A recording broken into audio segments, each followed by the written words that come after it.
आप देख रहे हैं संसद टीवी। नमस्कार, स्वागत है आप सभी का। मैं हूं आपके साथ अमृता चौरसिया। आज की खबर में बात होगी राष्ट्रीय अंतर्राष्ट्रीय सुर्खियों की, आर्थिक जगत और खेल जगत के समाचार भी। लेकिन सबसे पहले एक नजर हेडलाइंस पर।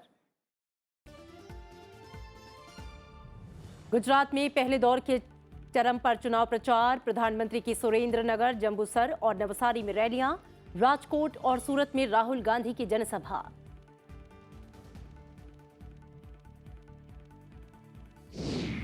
भारत कतर रिश्तों को गहरा करने में भारतीय समुदाय की भूमिका की सराहना। उपराष्ट्रपति जगदीप धनखड़ का भारतीय लोगों के साथ संवाद। दोहा में फीफा विश्व कप के उद्घाटन समारोह में हुए शामिल।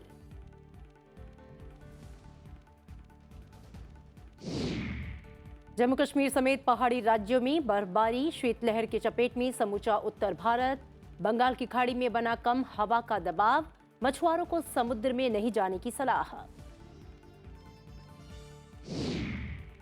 भूकंप के तेज झटके से कांपा इंडोनेशिया, जमींदोज हुई कई इमारतें। अब तक 50 से ज्यादा की मौत, मृतकों की तादाद बढ़ने की आशंका। राहत और बचाव का काम जारी।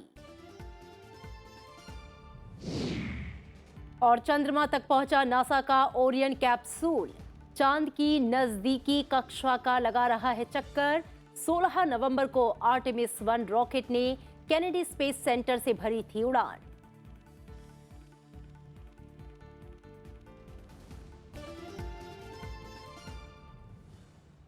और आइए बुलेटिन की शुरुआत करते हैं विधानसभा चुनाव से जुड़ी खबरों के साथ।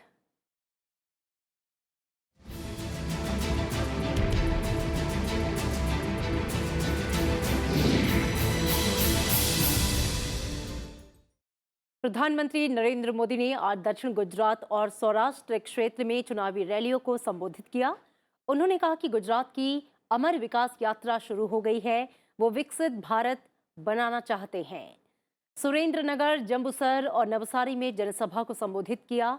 उन्होंने कहा कि विपक्षी दल कांग्रेस चुनावों में विकास की बात ना करके उन्हें औकात दिखा देने की बात कर रही है। प्रधानमंत्री ने कहा कि वो एक ऐसी चीजों पर ध्यान नहीं देते क्योंकि उनका ध्यान भारत को विकसित राष्ट्र बनाने पर केंद्रित है। उन्होंने कहा कि बीजेपी सरकार ने आदिवासियों के लिए मंत्रालय बनाया और आदिवासियों के कल्याण के लिए काम किया। बीजेपी ने ईमानदार सरकार, मेहनती सरकार दी, कई योजनाएं लाई जिससे आदिवासियों का कल्याण हो रहा है। घर घर राशन पहुंचाने का काम किया। प्रधानमंत्री नरेंद्र मोदी ने कांग्रेस पर निशाना साधते हुए कहा कि उसके नेता बहुत लंबे समय तक जनजातीय समुदाय को लेकर बेसुध रहे। કોંગ્રેસે આદિવાસીઓને એના હાલ ઉપર છોડી દીધા હતા, એમના નસીબ પર છોડી દીધા હતા। કુપોષણની મોટી સમસ્યા અમારા આદિવાસી પરિવારોમાં, અમારી આદિવાસી દીકરીઓને એને સ્વાસ્થ્યની સુરક્ષા, એના માટે આહારની સુરક્ષા, એના માટે શિક્ષણની ચિંતા, એના માટે કનેક્ટિવિટીની ચિંતા, એને અભાવમાંથી આ સમસ્યાઓમાંથી મુક્ત કરીને આદિવાસી ક્ષેત્રોમાં સમૃદ્ધિ આવે, સામર્થ્ય આવે, એના માટે ભાજપ સરકારે કામ કર્યું, એના માટે સંકલ્પ લીધા।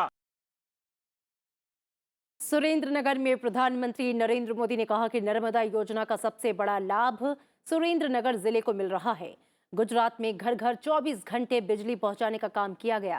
सुरेंद्रनगर जिला नमक बनाने में टॉप पर है। भारत का 80% नमक गुजरात में पैदा होता है। इससे लाखों लोगों को रोजगार मिलता है। पहले के जमाने में गुजरात में उच्च शिक्षा के लिए दूसरे राज्य जाना पड़ता था। आज दूसरे राज्यों के युवा गुजरात पढ़ने के लिए आते हैं। એમનું જીવન આસાન બને, જીવન સરળ બને, એના માટે અમે આ કરતા હતા। અને અમે સપના ખાલી જોતા નથી, અમે સપના જો આવે એટલે સંકલ્પ થાય એની ચિંતા કરતા હોઈએ છે। અને સંકલ્પોની વાતો કરી કરીને લોકોને મૂર્ખ નથી બનાવતા। અમે સંકલ્પની અંદર પરિશ્રમ કરીને સિદ્ધિ લાવતા હોઈએ છે। ભાઈઓ બહેનો, આ કામ અમે કર્યું છે। कांग्रेस नेता राहुल गांधी ने गुजरात में चुनावी रैली में कहा कि उन्होंने भारत जोड़ो यात्रा के दौरान किसानों, युवाओं और आदिवासियों से मिलकर उनकी समस्याएं सुनकर उनका दर्द महसूस किया। गुजरात में अपनी पहली चुनावी रैली में राहुल गांधी ने सूरत जिले के महुआ में आदिवासियों की एक सभा को संबोधित किया। उन्होंने कहा कि आदिवासी देश के पहले मालिक हैं और आरोप लगाया कि बीजेपी आदिवासियों के अधिकारों को छीनने के लिए काम कर रही है। उन्होंने दावा किया कि बीजेपी रही तो उनके पास रहने के लिए कोई जगह नहीं होगी, शिक्षा, स्वास्थ्य और नौकरी भी नहीं मिलेगी। फॉरेस्ट राइट एक्ट लाए आपकी रक्षा करने के लिए। जो आपका जल है, आपकी जमीन है, आपका जंगल है, वो आपको वापस देने के लिए क्रांतिकारी कानून थे। मगर बीजेपी की सरकार ने इन कानूनों को लागू नहीं किया।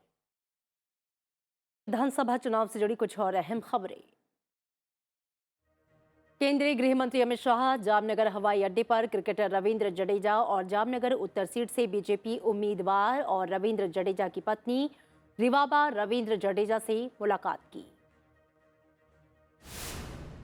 केंद्रीय गृह मंत्री अमित शाह ने आज गिर सोमनाथ के कोडिनार में एक जनसभा में विपक्ष पर जमकर निशाना साधा। उन्होंने कहा कि प्रधानमंत्री ने गुजरात में विकास का एक आदर्श स्थापित किया, जिसने पूरे देश को दिशा दी।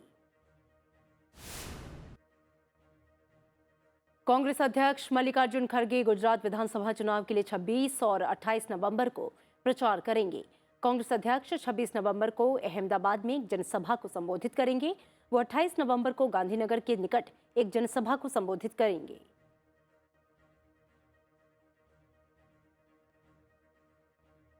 और मेरे सहयोगी संवाददाता सूरज मोहन झा जुड़ चुके हैं, उनसे बातचीत करते हैं। सूरज, जो चुनाव प्रचार है वो चरम पर है और सियासी पारा बहुत ऊपर जा चुका है। सभी पार्टियां अपनी पूरी ताकत झोंक रही हैं। अगर मैं आज की बात करूं, आज के चुनाव प्रचार की बात करूं, तो वो कौन से मुद्दे थे जो सबकी जुबान पे छाए थे, और दूसरी तरफ जनता का मिजाज किस तरह का दिख रहा है?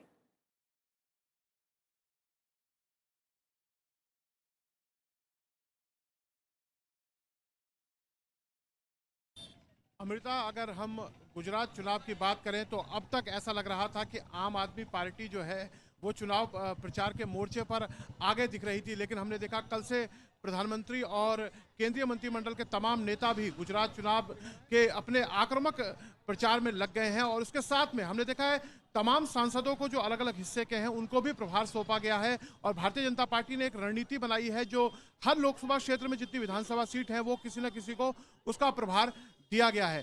कांग्रेस जो अब तक चुनाव प्रचार में अनुपस्थित लग रही थी, उसके जो केंद्रीय नेतृत्व था वो चुनाव प्रचार में कहीं नहीं दिख रहा था। वो भी आज राहुल गांधी ने सूरत और राजकोट में रैली को संबोधित किया है। और पहले चरण में अमृता चुनाव है सौराष्ट्र में। सौराष्ट्र की 48 से 54 सीटें हैं जहां पिछली बार भारतीय जनता पार्टी ने अच्छा नहीं किया था। ये वो क्षेत्र था जहां कांग्रेस ने अच्छा परफॉर्म किया था और इस वजह से बहुमत के काफी करीब आकर ही उसे साधारण बहुमत के आसपास ही भारतीय जनता पार्टी रुक गई थी। लेकिन इस बार देखने को मिल रहा है कि भारतीय जनता पार्टी ने एक रणनीति बनाई है। और हमने कल प्रधानमंत्री को भी देखा था, गिर सोमनाथ आए थे, यहाँ रैली को संबोधित किया। आज भी उन्होंने सुरेंद्रनगर में रैली को संबोधित किया है। और तमाम सामाजिक संतुलन, जो जातीय संतुलन है, उसको भी सहेजने की कोशिश हो रही है। पिछली बार हमने देखा था पाटीदार समुदाय का आंदोलन था, हार्दिक पटेल उसका की अगुवाई कर रहे थे। उस वजह से भारतीय जनता पार्टी को सौराष्ट्र के पाटीदार बाहुल्य इलाकों में नुकसान झेलना पड़ा था। लेकिन इस बार हार्दिक पटेल भारतीय जनता पार्टी के साथ में है। अल्पेश ठाकुर जो कि ओबीसी बड़ा चेहरा है, पिछली बार वो कांग्रेस के साथ थे, अपोजिशन का चेहरा थे, लेकिन वो भी भारतीय जनता पार्टी के साथ है इस समय। तो तमाम जातीय संतुलन को समेटने की कोशिश भारतीय जनता पार्टी की तरफ से की जा रही है। और आदिवासी इलाकों में भी प्रधानमंत्री ने कई परियोजनाओं की शुरुआत चुनाव के पहले की थी। तो यह भी पूरी कोशिश हो रही है कि तमाम जो है उस पहलू को समेटा जाए। साथ में उत्तर भारतीय मजदूर जहां जहां रहते हैं, चाहे वो सूरत में हो, चाहे सौराष्ट्र के शहरी इलाकों में हो, वहां पर उत्तर प्रदेश, बिहार के नेताओं को, सांसदों को, सेलिब्रिटीज को यहां उतारा जा रहा है चुनाव प्रचार को। वहीं आम आदमी पार्टी भी आक्रामक प्रचार कर रही है और वो फ्री बिजली और तमाम जो फ्री के उनके वायदे हैं वो उसके साथ वो जनता के बीच में जा रहे हैं और वो भी कहीं ना कहीं सेंधमारी कर रहे हैं। अब ये एक यहाँ पे चर्चा का विषय बना हुआ है कि आम आदमी पार्टी किसके वोट में सेंध लगाएगी। क्या वो कांग्रेस के वोट में सेंध लगाएगी या फिर वो भारतीय जनता पार्टी के वोटर को लुभाएगी। अमृता, ये सब देखना होगा जब 2 चरणों के मतदान हो जाएंगे और 8 तारीख को जब जनादेश आएगा तो जनता किस तरफ मोहर लगाती है। बिल्कुल, बहुत ही इंटरेस्टिंग रहने वाला है ये चुनाव। और जिस तरीके से चुनाव प्रचार है उस तरीके से ये कई बार कई कोड़ियां भी नजर आता है और जो चाबी है वो जनता के पास है। आपका शुक्रिया इस पूरी जानकारी के लिए।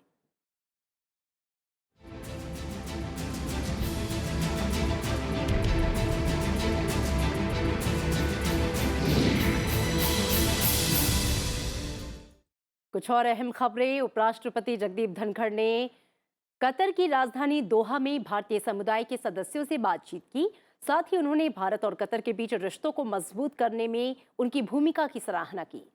कतर यात्रा के दूसरे दिन उपराष्ट्रपति जगदीप धनखड़ दोहा के डीपीएस स्कूल पहुंचे, जहां स्कूली बच्चों और भारतीय समुदाय के लोगों ने उनका स्वागत किया। दोहा में भारतीय समुदाय को संबोधित करते हुए उपराष्ट्रपति जगदीप धनखड़ ने भारत कतर रिश्तों को मजबूत करने में भारतीय समुदाय की भूमिका की सराहना की। उन्होंने कहा कि दुनिया भर में रहने वाला भारतीय समुदाय का हर सदस्य भारत के विचारों, मूल्यों और संस्कृति का राजदूत है। उन्होंने कहा कि भारत की सोच हमेशा दुनिया को देने की रही है और भारत इस समय प्रगति के पथ पर तेजी से आगे बढ़ रहा है। Bharat is on the rise as never before. Our rise is unstoppable. शासन व्यवस्था सरल हो गई है। There is more governance and less government. जो कुछ हो रहा है वो इंक्लूसिव ग्रोथ है और इसमें जो भी भारत के लोग दुनिया के किसी भी कोने में हैं, उनका योगदान है, उनका कंट्रीब्यूशन है, उनका पसीना है। आप लोगों ने महसूस किया होगा कि शासन व्यवस्था का चिंतन और चिंता आपके लिए है और जब भी कभी मौका आया है ये दिखाने में कभी कमजोरी नहीं रही है। उपराष्ट्रपति जगदीप धनखड़ ने कतर के राष्ट्रीय म्यूजियम का भी दौरा किया। इस संग्रहालय में कतर और वहां के लोगों के समृद्ध इतिहास और संस्कृति को बहुत ही सुंदर ढंग से संजोया गया है। उपराष्ट्रपति ने वहां के विजिटर्स बुक में संदेश भी लिखा।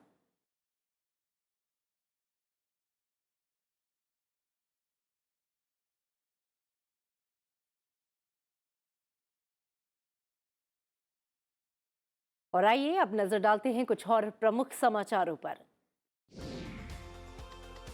वित्त मंत्री ने दिल्ली में 2023-24 के केंद्रीय बजट की तैयारियों के सिलसिले में विभिन्न हितधारकों से बजट पूर्व विचार विमर्श शुरू कर दिया है।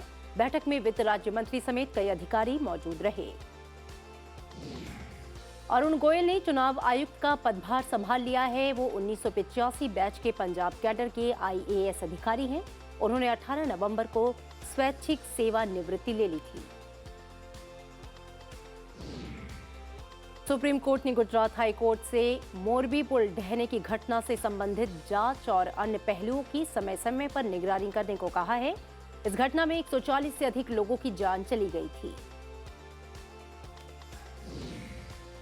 दिल्ली हाई कोर्ट में दायर जनहित याचिका में श्रद्धा वालकर हत्याकांड की जांच दिल्ली पुलिस ने CBI को स्थानांतरित करने का निर्देश देने का अनुरोध किया है। भारतीय तटरक्षक बल के लिए गोवा शिपयार्ड लिमिटेड द्वारा बनाया जा रहा प्रदूषण नियंत्रण जहाजों की पेंडी रखी गई। इन जहाजों को विशेष रूप से प्रदूषण नियंत्रण के लिए बनाया जा रहा है, जिन्हें भारत में पहली बार डिजाइन किया गया है। घरेलू शेयर बाजारों में लगातार तीसरे दिन गिरावट जारी रही। वैश्विक बाजारों में कमजोर रुख के बीच BSE सेंसेक्स 518 अंक से अधिक के नुकसान के साथ 61,145 अंक पर बंद हुआ। वहीं निफ्टी भी 147 अंक टूटकर 18,160 अंक पर बंद हुआ। भारत ने साल अक्टूबर में यूरिया और डाई अमोनियम फॉस्फेट सहित 23.4 लाख टन उर्वरक का आयात किया। अक्टूबर में उर्वरकों का घरेलू उत्पादन 36.19 लाख टन था, जो इस महीने के लिए निर्धारित 41.54 लाख टन के लक्ष्य से कम है। मदर डेयरी ने दिल्ली एनसीआर में फुल क्रीम दूध का दाम 1 रुपए प्रति लीटर और टोकन वाले दूध का दाम 2 रुपए प्रति लीटर बढ़ा दिया है। मदर डेयरी ने इस साल दूध की कीमतों में चौथी बार बढ़ोतरी की है। बिहार के वैशाली जिले के सुल्तानपुर गांव के अनियंत्रित वाहन ने शोभा यात्रा में घुस जाने पर महिलाओं और 6 बच्चों समेत 12 की मौत हो गई। प्रधानमंत्री और मुख्यमंत्री नीतीश कुमार ने घटना पर शोक जताया है। मॉरिशस के राष्ट्रपति पृथ्वीराज सिंह रूपन ने अयोध्या का दौरा किया और हनुमानगढ़ी राम जन्मभूमि परिसर और कनक भवन में पत्नी के साथ दर्शन पूजन किए।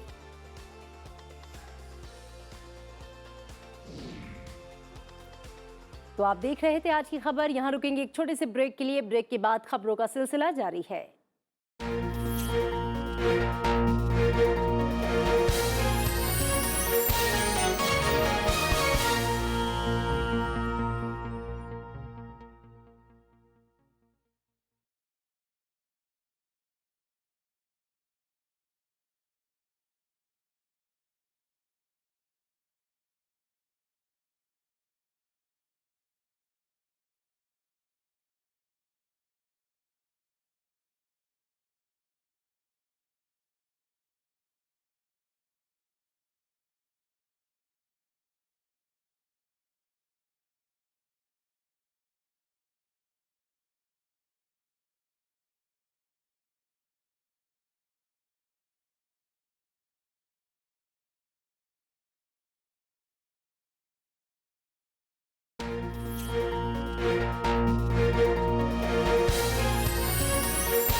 ब्रेक के बाद स्वागत है आपका और अब नजर राज्यों से जुड़ी खबरों पर।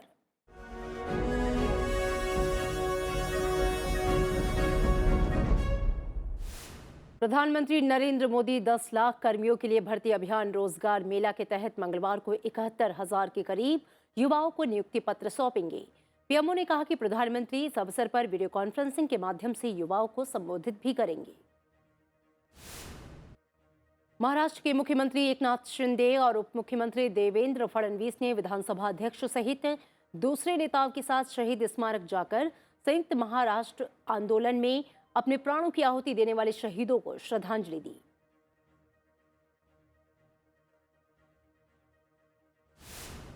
दिल्ली के उप मुख्यमंत्री मनीष सिसोदिया ने एमसीडी चुनाव को लेकर लोगों को जागरूक करने के लिए पार्टी के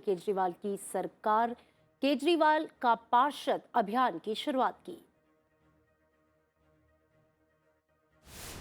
उत्तर प्रदेश के लखीमपुर खीरी जिले की गोला गोकर्णनाथ सीट से बीजेपी के नवनिर्वाचित विधायक अमन गिरी ने विधानसभा सदस्य के रूप में शपथ ग्रहण की। उन्हें विधानसभा अध्यक्ष सतीश महाना ने शपथ दिलाई। एशिया की सबसे बड़ी महाजन फील्ड फायरिंग रेंज में भारतीय सेना का शत्रुनाश अभियान शुरू हो गया है। बीकानेर में हो रहे इस अभ्यास में थल सेना और वायुसेना एक साथ अभ्यास कर रही हैं। ओडिशा के जाजपुर जिले के कोरेई रेलवे स्टेशन पर मालगाड़ी के डिरेल होने से कम 3 लोगों की मौत हो गई, जबकि कई लोग घायल हो गए। हादसे में स्टेशन परिसर को भी काफी नुकसान पहुंचा। छत्तीसगढ़ के नक्सल प्रभावित कांकेर जिले में नक्सलियों ने अलग अलग स्थानों पर सड़क निर्माण कार्य में लगे 5 वाहनों और मशीनों, 1 यात्री बस और 4 मोबाइल टावर में आग लगा दी। ओडिशा तटीय क्षेत्र में गाहिर माथा तट के पास ओलिव रिडले समुद्री कछुओं के जोड़े दिखने शुरू हो गए हैं। ये विलुप्त होते इस प्रजाति के कछुओं के प्रजनन के लिए यहां इकट्ठा होने का संकेत है।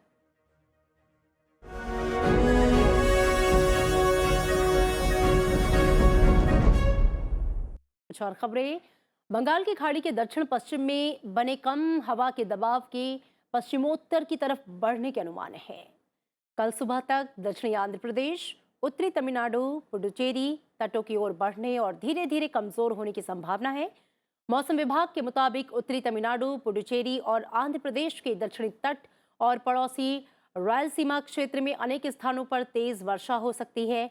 मछुआरों को बंगाल की खाड़ी के दक्षिण पश्चिम और आसपास के पश्चिमी मध्य क्षेत्रों, मन्नार की खाड़ी और आंध्र प्रदेश, तमिलनाडु, पुडुचेरी और श्रीलंका के तटों पर न जाने की सलाह दी गई है। और आइए अब नजर डाल लेते हैं अंतर्राष्ट्रीय सुर्खियों पर।